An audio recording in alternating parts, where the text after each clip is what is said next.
Now if we look at this winter picture of a weeping willow, even though all the leaves have gone, we're still left with these long dangly branches, or the twigs, I don't know what you call them, but such is their weight that as the main branches spread out from the main trunk, the weight of them pulls these branches down and gives it its very recognisable shape. But you can just as easily have a weeping willow tree where the branches spread out fairly low down from the trunk, in this case only about 3 feet off the floor. But one of the things I want to just mention before we actually get onto the painting itself is that when people paint or draw a weeping willow tree, invariably they have in mind this sort of shape, looking like an upturned mop head. In fact, if you have a look at this photograph, you can see that the weeping willow is composed of a whole series of mop heads, if you like, all of different sizes and different shapes, and all interlinked. Right, now if we look at these long straggly clusters of leaves, what may jump into mind as the obvious solution is the rigger, where you're painting these individual clusters one by one. But let's be honest, there's literally hundreds here, and it'd drive you scatty if you're trying to paint each one with a rigger. So what we need is to find something that's going to give us a representation which will not only produce the full tree in a very short space of time, but also actually look less contrived and look quite effective. And this is what I'm going to use, and all it is an old oils bristle brush where the bristles have long since ceased to stick together and have gone out in their own way. I'm also going to use the 1/2 inch flat watercolour brush just to paint in a representation of the trunk, and just a hint inside here, and it is no more than a hint, of branches here and there. So let's see what happens. Right, we've made 3 mixes. One is a lightish green, which is raw sienna, a touch of lemon yellow and ultramarine blue. This is the same colours essentially, but with a bit more blue added, and here we've got just a pure wash of burnt umber. Right, now I'm getting colour on the brush, but you can see how I'm getting it on. I don't want too much colour because I want the individual leaf clusters to show up as lines, so I'm just stabbing this on, and all I'm doing is that, and you can see what happens. But you can also see what I'm doing is to paint each of the individual areas that I've sketched in, like that.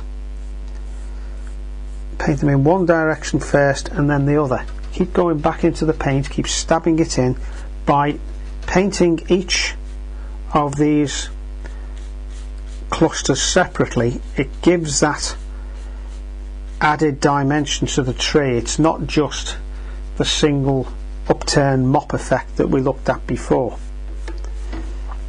Right, next thing to be done is to use the flat brush. And you can see now why I'm using the flat brush, because I'm trying to miss at least a few of these little areas here and just give myself an impression of the branches as they almost, you see slices of the branch as it works its way through the tree. There's not an awful lot you can see from this. We'll go into some of these bigger areas in a minute. Right, now while this is still a little bit damp, I've put some of the darker green on the brush, and I'm going to imagine the light this time is coming from the left hand side here. So this time I want some of the darker shadow to appear on this side of these clusters here, like that. Now you can see why I wanted to get the branches in place whilst I could. Now what I'm going to do to finish off is just to touch in here and there a little hint of the branches carrying on up into the top of the tree and curving round like that. Now incidentally, just in case you wanted a more middle distance weeping willow tree with just a real representation of the shape rather than of the texture, what you can always do is, using the flat brush, if we just see the way I'm holding the brush and I'm coming round like that, I'm just curving that round. Again, I'm just obviously not worried at this time about getting all these individual little leaf clusters, because you simply can't see them.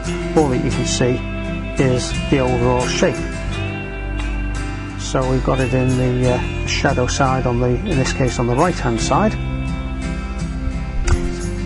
Right, we're just taking a little bit of light out of the tree to emphasise the sunlight, just by lifting that out with nothing more than clean water.